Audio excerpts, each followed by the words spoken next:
Merci d'être avec nous, c'est l'heure du JT, nous sommes le mardi 27 novembre, voici les titres.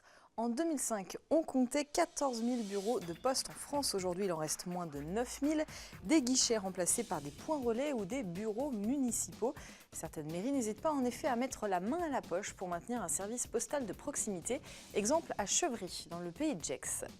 Et puis, premier épisode de notre série de la semaine consacré au retour du vinyle, un marché en pleine expansion. Certains acteurs historiques de la musique misent sur cette activité pour se développer. C'est le cas de Gamansi, nous le verrons. On commence avec une initiative de plus en plus fréquente dans nos villages de montagne. Depuis une dizaine d'années, la Poste ferme ses bureaux, principalement en milieu rural. L'an dernier, plus de 400 bureaux ont ainsi fermé en France. Dans certaines communes, les élus, soucieux de maintenir un service postal de proximité, ouvrent leur propre agence. Exemple, dans une petite commune du pays de Gex, Jean-Paul Crespi s'est rendu à Chevry. Victime d'un mouvement discret qui se poursuit un peu partout en France, les bureaux de poste en milieu rural ferment. En 2008, le bureau postal de la commune fermait lui aussi définitivement ses portes, provoquant la grogne des usagers et des élus locaux. Face à ce désordre, l'agence postale communale a ouverte pour que ses services au public continuent à vivre. Aujourd'hui, dans l'ancienne mairie, courrier simple, recommandé, colis, chronopost, timbres-poste sont disponibles et le lieu séduit. Plus de 80 personnes franchissent chaque jour la porte de ce bureau communal. C'est pratique, oui, je dirais, c'est très pratique. Parce que c'est facile d'accès, c'est à proximité, c'est rapide. C'est un lieu de passage et d'échange. Ça peut être un lieu de passage et d'échange pour certaines personnes. Au jour d'aujourd'hui, on a des horaires qui facilitent tout le monde. Même si le samedi, on est fermé, ils peuvent venir tôt le matin, tard le soir. Et puis voilà, puis le contact, discuter un peu avec nous pour les gens qui sont un peu seuls. On essaye de les conseiller au mieux en tout cas, parce qu'il y a plein d'opérations que les gens en général ne connaissent pas. Des fois, au lieu d'envoyer un recommandé, on peut envoyer une lettre suivie tout simplement. C'est pas grand-chose, mais ça aide.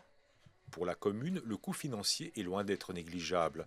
Elle consacre 3% de son budget annuel à son agence postale pour conserver ce service public indispensable. Ça a des conséquences financières, ça faut le savoir. Mais je pense que ça vaut la peine. Je pense qu'on rend un grand service aux habitants de Chevry et des communes d'à côté. Si vous supprimez tout, après c'est plus qu'une cité dortoir. Ça fait partie de tout un ensemble pour que la vie devienne agréable, ou reste agréable. Pour moi, c'est le service de proximité à l'habitant. L'agence postale communale de Chevry affiche des résultats très encourageants. Elle est la 3e agence postale en termes de volume traité des pays de Savoie et de l'Ain.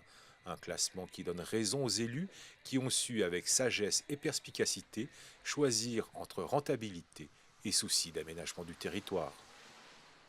Vous le savez, les fêtes de fin d'année approchent à grands pas. L'Établissement français du sang invite le plus grand nombre à faire un geste solidaire.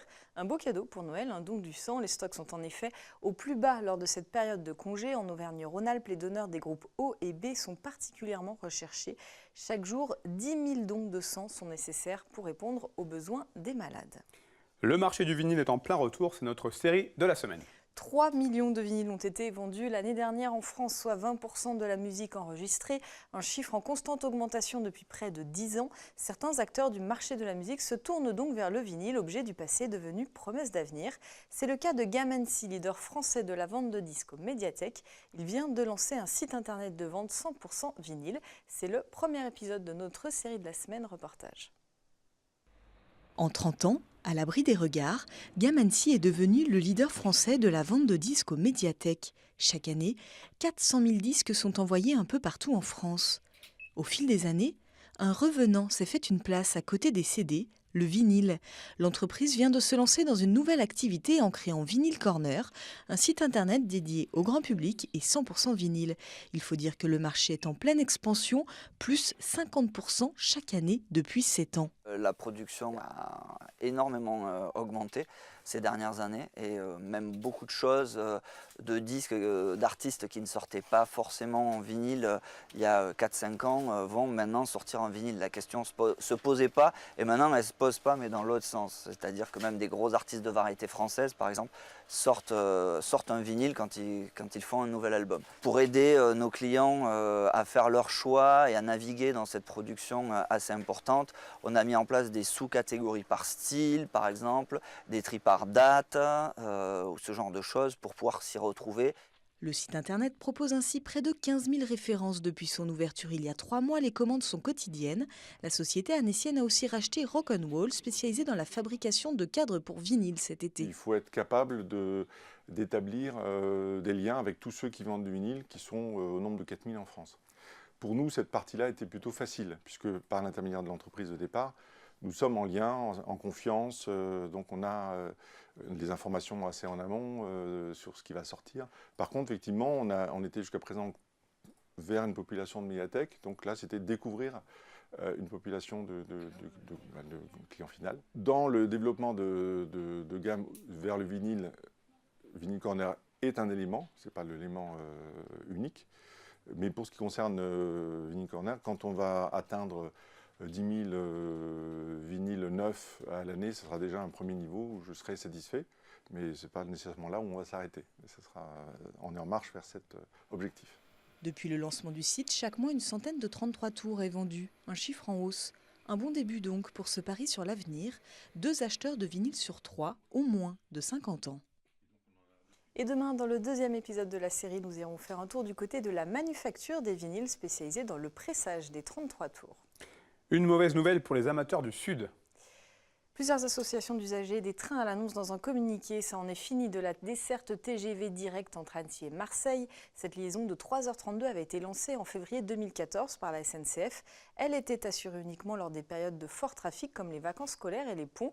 Elle desservait Aix-les-Bains, Chambéry, Grenoble, Valence, Avignon et Aix-en-Provence. Désormais, les voyageurs doivent se rendre à Valence TGV ou à Lyon-Pardieu en TER pour ensuite emprunter un TGV. Des dessertes également diminuées dès le 9 décembre prochain. Parlons solidarité maintenant. Hier soir avait lieu à Annecy la présentation de l'édition 2019 de Glisse en Cœur. C'est toi, Sébastien, qui était sur place pour sa 12e édition.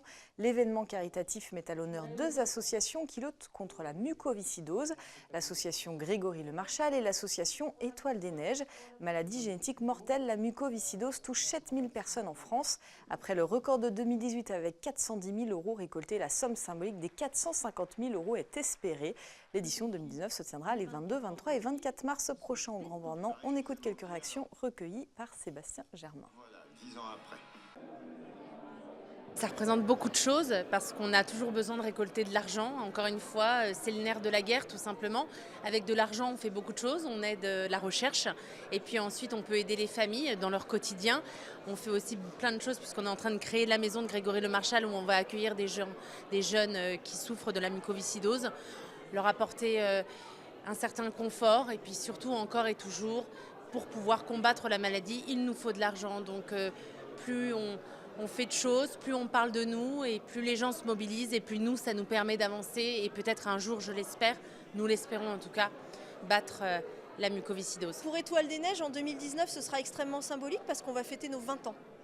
Et 20 ans, c'est quand même quelque chose de très fort pour nous. Notre association Étoile des Neiges, elle est dédiée aux jeunes qui sont atteints de mucoviscidose et elle est dédiée à les soutenir depuis 20 ans grâce au sport. Le sport, c'est reconnu aujourd'hui comme un traitement à part entière de cette maladie génétique. Et nous, depuis 20 ans, on essaye d'accompagner les enfants, les ados, les adultes et les adultes greffés qui ont reçu une greffe de poumon grâce à la pratique du sport pour qu'ils puissent mieux vivre, mieux grandir, prendre confiance et puis lutter contre leur maladie aussi très concrètement grâce à l'activité physique. Et pour cette édition 2019, c'est Louis Bertignac qui est attendu en tête d'affiche. Une rencontre sur 4 roues pour aller jusqu'à la fin de ce journal. C'est un portrait concocté par Emmanuel Jaude. Ce soir, nous vous invitons à rencontrer un passionné de skateboard. Depuis plus de 30 ans, Ram Legrand ne conçoit sa vie que sur ses 4 roulettes. Un mode de vie qu'il a mené de parc en parc jusqu'à faire de sa passion son métier. Il s'occupe depuis de jeunes skateurs en herbe à Annecy. Portrait. Et maintenant, on saute vers l'avant, on ouvre la main et on met le pied dessus. Très bien. Depuis bien des années déjà, Ram transmet sa passion du skate aux jeunes générations. Un mode de vie, mais aussi un apprentissage, de l'équilibre, de la peur et de soi-même. Le skate, alors ça donne envie, ça paraît facile quand c'est bien fait, mais c'est quelque chose qu'il faut apprendre et qui est très dur. Et donc ça fait une espèce de sélection aussi, et c'est là qu'on voit la mentalité de chacun, de chaque personne. Est-ce qu'il va être assez déterminé pour arriver à se dépasser soi-même et à arriver à faire les figures qu'il a envie de faire, ou est-ce qu'il va abandonner? Voilà. Aujourd'hui, Ram est l'une des figures bien connues des skateparks annéciens. D'ailleurs, il ne conçoit plus sa vie autrement que sur ses 4 roulettes. C'est donc naturellement qu'il a choisi d'en faire son métier, ne serait-ce que pour l'avenir du sport lui-même. Il y en a, c'est clair et net que ça va devenir des skateurs, c'est clair et net. Après, c'est vrai que si on regarde les proportions, enfin les pourcentages, tous mes élèves, ils ne deviennent pas des skateurs. Non, c'est pas vrai. Mais l'un n'empêche pas l'autre, je veux dire. Après, ils viennent ici, ils prennent du plaisir à faire du skate. Après, bon, il y a les études, ils vont se trouver une copine, ils vont déménager, ils habitent à la campagne. Pour X raisons, ils ne peuvent plus faire de skate. C'est pas très grave, au moins ils en ont fait à un moment donné. Et puis moi, mon but, c'est de leur faire découvrir, c'est de transmettre cette passion. Et surtout, si je fais ça, c'est pour le skateboard. C'est pour développer encore plus le skateboard. Une passion qui fait des émules, et pour cause. Elliot, son propre fils, semble lui aussi avoir contracté le virus du skateboard et semble déjà promis à un bel avenir.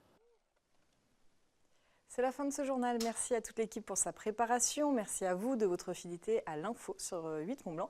Seb, je te laisse conclure. Je vous retrouve demain pour une nouvelle page d'actu en Savoie Mont Blanc. À bientôt.